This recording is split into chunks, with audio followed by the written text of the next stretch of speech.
guys, so I have been saying I would do this video for a super long time, oops, but I'm eventually going to be answering your questions. So I've got them written here. If you didn't ask me a question, go follow me on Instagram, lol. But yeah, so I'm just gonna jump into it. So the first question was how to deal with disproportionate weight gain in recovery, and I think I try to remember that it's only temporary. And also something I like to do for like the disproportionate like weight gain on my stomach is refer to it as my like recovery belly, which I don't know, it helps me deal with it a bit because it reinforces the fact that it's only temporary and that it's actually a good thing, not a bad thing. It's your body doing the right thing, and it's there to help protect your organs and stuff like that, is why it kind of goes to your stomach and midsection first. So I just try and remember that. Then what is the worst thing about inpatient other than food? I said kind of being away from home and friends, family, and just normal life in general. It's quite secluding. You can't do what you want. You can't. When I was an inpatient in CAMS, I couldn't even have my phone. So there was a lot of shit things about it. Like, don't get me wrong, super grateful and all, but yeah, there's a lot of, it's not the place to be, you know. Then I had, how many languages can I speak? And that is, the answer to that is I can barely speak English. Oops. But I learned German, French and Irish in school, but I can't really speak any of them. I went to the Gaeltacht like 4 times, which is like an Irish summer camp thing where you can only speak Irish for 3 weeks of your life. So I wouldn't be the worst at that, but I can't do German or French. What is your favorite thing about recovery? I don't know, like there's a lot of things. Like obviously it's really hard, which is shit, but aside from that, everything about it is positive. Like anorexia is shit, you know. But my favorite thing would have to be probably being just the things you can do, like thanks to, say, nights out. I was warmer on a night out in November because I was in recovery than the last night out I'd been on in June. So, you know, you can function in life and life isn't as shit and everything isn't so intolerable. Like I couldn't tolerate anything when I was ill. Like I couldn't tolerate standing at a bus stop, you know, because it was just so, just everything was painful. So yeah, that's basically everything. What are your personal reasons to recover? I said like college, nursing, helping others, having energy, not being freezing all the time, being able to enjoy nights out, not be in hospital, to not think about food 24/7, to inspire others and prove it can be done, and to just actually have energy to enjoy life and actually have a life. And yes, I had to write those down because I would have gone on a 20-minute spiel about my personal reasons to recover if I hadn't. So that's just me listing them off so I don't go on for 2 hours. But yeah, there's like 1,000,001 reasons to recover really. A lot more reasons to recover, I think, for me personally, than to stay ill. So yeah. Do I have or want any tattoos or piercings? I do. So I have like my normal ears pierced. I've had them done twice, multiple times, but always closed up. And I have up there pierced as well. And I have one tattoo, which I don't know how come says live on my wrist. But yeah, that is the extent of my tattoos and piercings. I meant to say at the start of the video, yes, I am in pyjamas.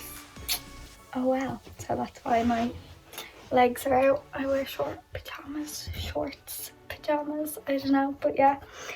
The next question is how to deal with bloating in recovery, and I have just kind of, I think it depends. Obviously there's physical ways to deal with it, like apparently lying down with your feet against the wall is meant to be really good, but mentally I think, well, physically also, aside from that, you just kind of have to sit with it and push through it. But remember that the only way you'll stop getting bloated is when your body actually gets used to having the food.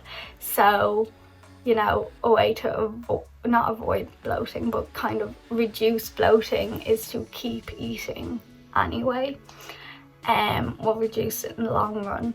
And then mentally, like that, it's temporary, and it's even more temporary than things like disproportionate weight gain.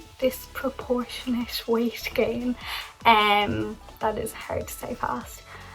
It's super temporary. Like, now I know a lot of times it can last for like days at a time and stuff like that, so it's not always temporary, but you know, bloating, maybe extra bloating after a meal, will go down with time, and not always quickly, but it will go down eventually. And just knowing that it's not weight, it's, you know, food and water and gas and things like that.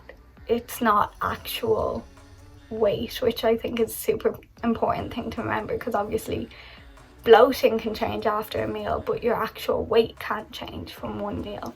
So yeah, it's just super important to remember. Then my next question was, how long have I been in hospital for altogether? Ooh, maths time. Well, I was in once for 9 months, once for 3 months, and I've now been in for 9 months. So that is whatever they all are added together, 1 year and 9 months. So yeah. And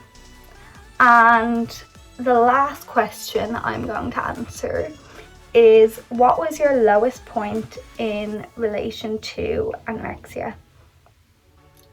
And I said probably trigger warning, just in case, because obviously they're asking about my lowest point, which is not obviously positive, but it was definitely when I was in hospital the second time, and it was same CAMS unit that I was in the first time, and essentially I got sectioned, restrained and NG tubed multiple times.